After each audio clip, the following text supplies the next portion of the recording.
What's going on, everybody? It is the NFL playoff season once again. Man, the regular season went by fast. But man, oh man, we got playoffs. Now, I will say this. Technically it's the 2016-2017 postseason. The wild card games, they ain't very good, especially Saturday's games. Now, you could pick and choose, 3 out of 4. Those are good. I think the Giants-Packers game is going to be probably be great. Dolphins-Steelers, that'll be good. Lions-Seahawks, that'll be good. But the game that I think everyone is dreading is the Saturday 3 o'clock Eastern game on ESPN between the Oakland Raiders and the Houston Texans.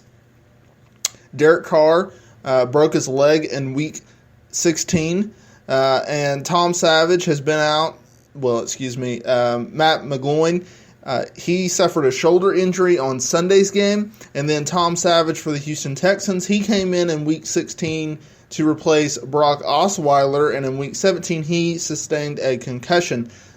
So we don't really know the statuses of those two quarterbacks. Now for the Texans, granted, it is Osweiler, and he has not had a great year.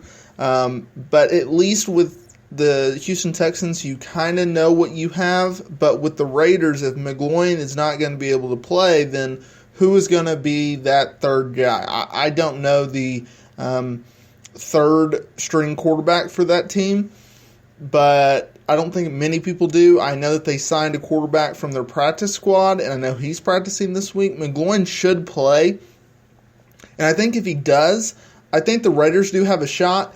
But just with that question mark going on and the way that Texans defense is playing as of late, I think the Texans have to be a favorite.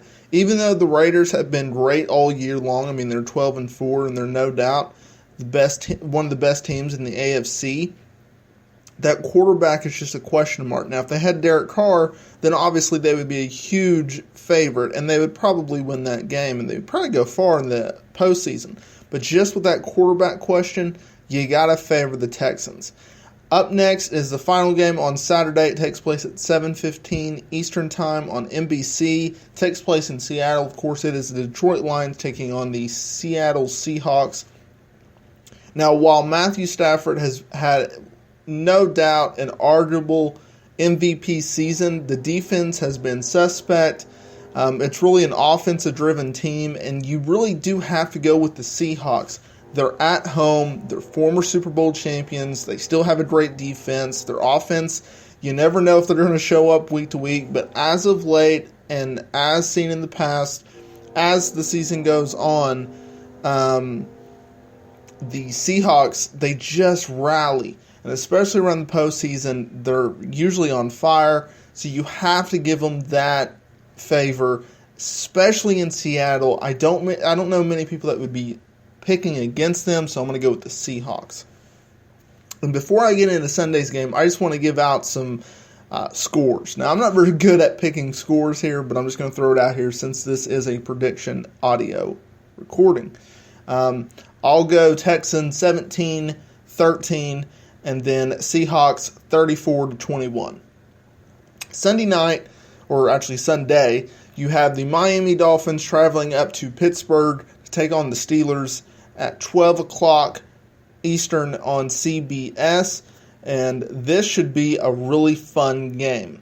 Now, Matt Moore is replacing Ryan Tannehill as of this recording. Now, that could change by Sunday, but as of this recording, it is Matt Moore. Now, Matt Moore has been in the league for many, many years. He's been with the Dolphins for many, many years, and he is a decent quarterback. No doubt he should be a second-string quarterback, and if you need a quarterback to come in, I would highly recommend him. But it's in Pittsburgh. The defense, they're suspect, but with Antonio Brown playing lights out, Le'Veon Bell playing lights out, Ben Roethlisberger playing lights out, you just have to go with the Steelers. Now, if Tannehill is going to play, I think they would get a little bit more of a, in the betting odds, I think it'd be a little bit closer, but just because of home field advantage, and the Steelers have been on a roll, they rested their players in Week 17, you have to go with the Steelers. So I'm going to go 28-17 Steelers. And then on the Sunday afternoon game on Fox at 3:40 Eastern, it's going to be the New York Giants traveling up to the Green Bay Packers. Giants enter this game 11-5. Their defense is lights out. They are no doubt one of the best defenses in the National Football League. Over the offseason, the Giants went out and spent a ton of money on their defense. Their offense is suspect, and Eli Manning has a huge target on his back because he's not playing very well at this time. But Green Bay, they look like, one, they were struggling earlier in the season, and everyone was like, well, what is going on with the Green Bay Packers? They looked like they were not going to win enough games to make it into the postseason, but they rallied back. They finished the season 10-6, and they made it to the postseason along with the Lions, which is cool. And this is going to be a really fun game. This is actually one of the games that I'm looking forward to the most. I just don't know necessarily. The weather's not going to be a factor. You know, Green Bay is always cold.